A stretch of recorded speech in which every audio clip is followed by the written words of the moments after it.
Hey everyone, in this video we are going to rig up this prototype so the buttons go to places, not just clicking the frame. Plus we'll look at the different animation techniques in between the frames. Actually, I'll show you. Okay, by now does a cool pushy thing. This one does a slidey thing. So I'm going to show you those. I'll also show you, remember that problem we had on this last frame, the big giant black boxes? That came back and we fix it right at the beginning here. So I'll leave that in there so we can all learn. We'll learn about easing as well. It's a teeny bit of a long one, but we cover a lot. All right, let's jump in. All right, to change the animations, we're going to do a couple of things. We are going to make sure we're on prototype here in the top right. Okay, and we're going to delete these. Okay, if you haven't already. Okay, click on the names at the top and delete these transitions. Ooh, where did he come from? Haha. Do you remember in an early video you were like, I was like, what were those big black boxes? I've turned Figma off, opened it back up, and I totally figured out what those big squares were. Okay, there's something in here. Yeah, that's what they were. Big giant letters. Facebook, and there we go. Oh, well, problem solved. I think I was demoing it with you guys, showing you how to drag it in, and they all ended up there, but they disappeared, and now they're back. Oh, well, we fixed that problem. Let's look at the animation. So we've deleted the connections between them all. Okay, and let's do it for actual specific buttons rather than the whole entire frame. So what we can do is we're going to say the buy now. Okay, gives its own little dot. Every little unit has a dot, so you can make everything clickable. So I want this buy now button to go to, it's going to skip our product details and go all the way over to this one. Can you see I'm just dragging it around and you can connect it up? I want it to go to straight to checkout. Okay, that's for the keen buyers to go straight there, no fuss, no mess. Now, the animation is this. Okay, it is instant at the moment, just moves across. Let's look at dissolve. And let's just go and test it. Remember, you don't have to reload this, but you might, if you've closed it, okay, just go to this little play button, okay, and go to present, and it will open it up. All right, so our little button, gonna click it. Look at that, dissolve. Very exciting. Remember, R is the refresh button, and you can practice through it. So we won't cover every single one because some of them are pretty self-explanatory. We're going to instant is easy, dissolve, as you just saw. Smart Animate will leave for this video because it's a little bit more complicated for later in the course. It is amazing, but we're going to do it later on. You need to set it up a bit more. Let's play with move in. Let's have a look. R for reset. Move in, you see it slides in from the side. That's pretty cool. That gets really nice when you're doing kind of like mobile navigation. You want to kind of like move in from the side, or maybe images flying across. Instead of testing every single one, what you can do is like move out, and can you see down the bottom here? If you hover above it, it kind of gives you a visual cue of what it's going to do. So push. Can you see instead of moving, which is one kind of sliding in on top, push will push one out to move one in. Okay, so this is kind of an easy way to slides really good when we do get to those mobile apps where it just kind of like pushes it to the side, not all the way in. Okay, I'm going to stick to move in, and can you see here the directions? You can decide if whether you want it from the left or come in from the right, down from the bottom, down from the top, and up from the bottom. So those are all pretty easy. And let's look at one of the other interesting things is easing. Okay, so easing is on by default. And it just means that ease out means it's going to start fast and go slow on the out. Okay, it's going to ease out. It's that little curve there. Okay, I'll exaggerate it here. So this is another term we need to learn. MS, which is milliseconds. Okay, 300 milliseconds is, there's 1,000 milliseconds in a second. So that is 1 second. Okay, so 300 is, I don't know, a small part of it. Third-ish. I'm going to turn it up to a second just so that I can preview it and have a look. So let's go over here. R for refresh.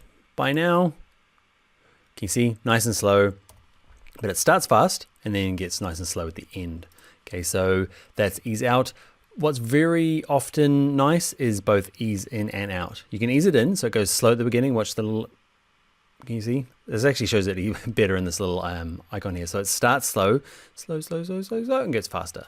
Okay, it just always looks good with that ease in and ease out. Okay, so I'm gonna crank it right up to exaggerate it to 200 milliseconds. Okay, oh, I can do that. That's 1/5 of a second. All right, so let's preview it. Let's have a look for a reset. By now, that is too fast. So let's try 400. Reset, click it. Still probably a little fast, but you get the idea, right? It's easing is to play with the animation. Ease in and out's pretty cool. It's kind of like a bounce. So let's have a little look. It's probably still going a bit fast. Let's have a look. Yeah, too fast, but cool. Let's make it go to push in. Yeah, that's it. Push in. I'm going to ease it in and out, and I'm going to turn it to 600. There's a lot of playing with this. It depends on how long it is and what kind of easing you're doing, what kind of direction it has to move, kind of how far it has to move. So alpha reset. So that kind of what was it called? Ease in and out is that kind of bounce option. Before we go, we're going to kind of rig it up a little bit. You do this on your example as well. I'm not going to do it as a class exercise because I can't really check it. So what I'm going to do is just follow me. We want to go from learn more. You could do it from the text. It's better to do it from the button. You could group it and do it from both. Okay, so I'm just going to do it from the button around the outside. Okay, and I'm going to say learn more is going to our product details. So you can learn more about it. We're going to do the text over here. So when you often click a heading on a website, okay, it'll go back to the home page. This is my home page. So what I'm going to do is I'm going to say you go to this one. This go to this one. Now, what animation is it using? It's going to use whatever the last thing you used. So I'm using a lot of pushes. Okay, so if you don't like push, we're going to have to go and change them all. So pick it first before you start clicking on them. Okay, so it'll just remember the last one. So I'm sticking to push. The other thing to note about animation and just the interactions in general and prototyping, if I copy this and delete this one, click on there, hit paste, can you see it brought along with it? Okay, so as long as you're in prototype mode, you can copy and paste to different ones. So it means you can rig up the entire navigation on one of them and just copy and paste it along. Okay, so let's say it's this one here. I want it to go to the home page. You know, I make this go to the home page. I don't have a share and a account button yet, okay, or even a mobile nav yet, but I could just copy them all and paste them on everything just to save some time. So by now, you end up with a spaghetti. It gets more and more spaghetti-ish depending on how detailed you want your kind of prototype to be. What I want to do is make sure that this purchase button goes to here, boop, and my home button's going, home button's going. You don't have to drag it. After a while, like it's really easy with only 4 of them because you can just kind of like zoom out and just quickly drag this one, get it over here. Okay, it's doable. After a while, it's not, you know. You saw that like Microsoft Materials one, no, Microsoft Teams one. There's no chance of rigging that up with dragging and dropping. Okay, so what you can do is you can click on these, okay, and actually don't click on them. You select it in prototype mode, click interactions, hit plus, okay, and it's going to say tap. What happens when you tap this one, it's going to go to navigate to the home page. Okay, so you can do it that way and play around with your dissolve. So instead of dragging it, you can just kind of like select it, add this interaction and do it this way. I'm going to dissolve back. Fancy. Okay, I think that's it. That's it. Hang on, let me think. I'll pause it, hang on.